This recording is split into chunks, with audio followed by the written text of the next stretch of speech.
Malaysia যেতে না পারা কর্মীদের আগামী 15 দিনের মধ্যে টাকা ফেরত দিতে সংশ্লিষ্ট রিক্রুটিং এজেন্সিকে নির্দেশ দিয়েছে প্রবাসী কল্যাণ মন্ত্রণালয়।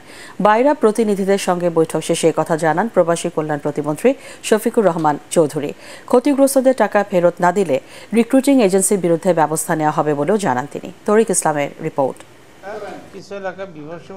মালয়েশিয়ায় কর্মী পাঠাতে অনিয়মের তদন্ত রিপোর্ট প্রকাশ ও সমসাময়িক ইস্যুতে এই সংবাদ সম্মেলন করে প্রবাসী কল্যাণ মন্ত্রণালয়। এ সময় কর্মী পাঠানোয় অনিয়মের অভিযোগে 100 রিক্রুটিং এজেন্সিকে ক্ষতিগ্রস্তদের টাকা ফেরত দেওয়ার নির্দেশ দেন প্রতিমন্ত্রী। প্রমাণ যাদের থাকবে, যে যত টাকা দিয়েছে তাদের টাকা রিটার্ন দিবে, তারা 15 দিনের ভিতরে দিবে।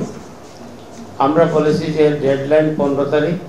15 দিনের ভিতরে যদি আপনারা না দেন তাহলে আপনাদের ব্যাপারে, আপনাদের যে দিতে পারবে না তাদের ব্যাপারে আমরা আইনানুগ ব্যবস্থা করব। প্রমাণ সাপেক্ষ প্রায় 18,000 ক্ষতিগ্রস্ত কর্মীর অর্থ ফেরত দেওয়া হবে বলে জানান তিনি, যা বাস্তবায়ন করবে রিক্রুটিং এজেন্সিগুলোর সংগঠন বাইরা।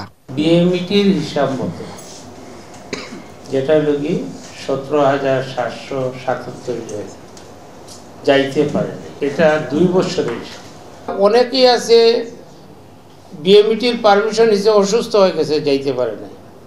অনেক আছে বাড়ার পয়সা জোগাড় করতে পারে না। মন্ত্রণালয় কাজ করতেছে, আইন উপদেষ্টাদেরকে নিয়ে কাজ করতেছি আমরা। 31 মের মধ্যে মালয়েশিয়া যেতে না পারা কর্মীদের পরে অগ্রাধিকার ভিত্তিতে দেশটিতে পাঠানো হবে বলেও জানান প্রতিমন্ত্রী শফিকুর রহমান চৌধুরী। মূল উদ্দেশ্য হল কি, মানুষগুলাকে আবার মালয়েশিয়া হোক অন্য দেশে হোক তাদেরকে আমরা কর্মসংস্থানের ব্যবস্থা করে দেব। তরিক ইসলাম, এটিএন বাংলা, ঢাকা।